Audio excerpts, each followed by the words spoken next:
என்னடா மீன் சின்ன சின்னதாக இருக்கு. குட்டி விட்டுருச்சா? ம், அது பெரிய மீன். அது பெரிய மீன் அப்படிதான் அது வளர்றது. ம்,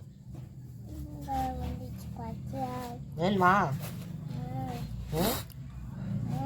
டப்பாவில் போட்டு கொண்டு போயிட்டா?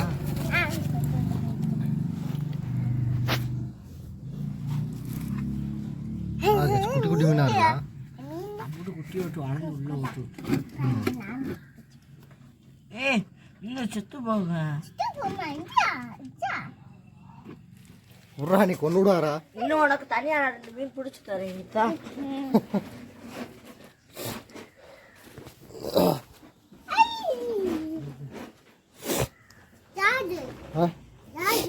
இது இந்த அங்கே மீன் இருந்தால் அந்த டப்பாவில் வச்சுருக்கான் பாரு.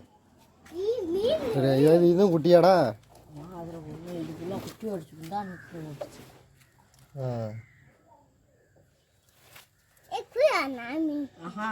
பெரிய தலையெல்லாம் போட்டிருக்க. ஆமாம், தண்ணிக்குள்ள ஆற்றுக்குள்ள. ஆமாம், அந்த ஆற்றுக்குள்ள சங்கு. அது என்ன சங்கா இல்லை? இது கல்லா? இது இந்த அடியில் அடக்கிறது சங்கு. சங்கு. அது எப்படி உனக்கு கிடச்சிச்சு?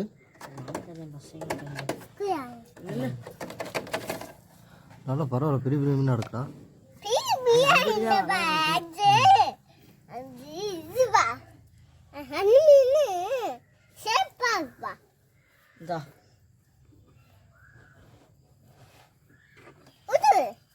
தவுதுரா தவுதுரா. வீட்டில் வச்சுக்கப்போ என்னத்தான் கொட்டி விட்டுறாடா கோவம் இருந்துச்சுன்னா.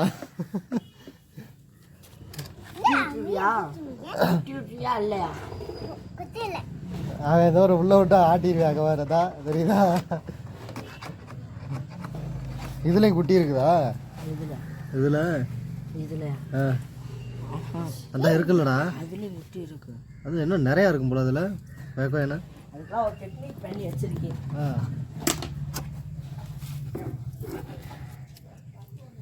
டேய், நீ எதுவும் பிடிக்காத தம்பி, விடு. உனக்கு வேணா நம்ம பிள்ளை ஊற்றி விடவா?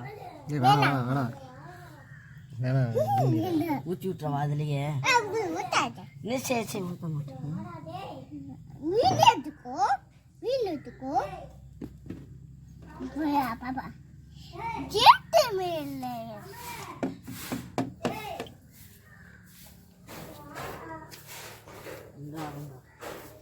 அந்த ஒரு மீனை மட்டும்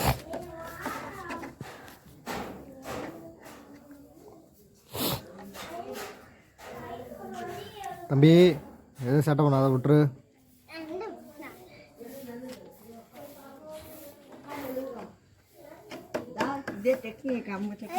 என்ன டெக்னிக்கு? எங்க தலிக்க தம்பி? இந்த சல்லடை வடையில போட்டு வச்சிடுவேன்.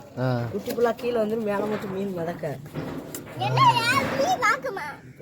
குட்டி போட்டுச்சுன்னா சல்லடை வழியா மீன் குட்டி மீன் அடியில் போயிடும். பெரிய மீன் மேலே நிற்கும். அப்படிதான் இந்த புள்ளா குட்டி காப்பாற்றுனா உன்னோட நிற்காது.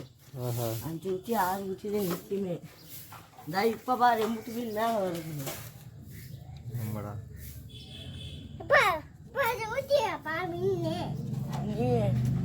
இந்த ஒரு மீன் வச்சாலா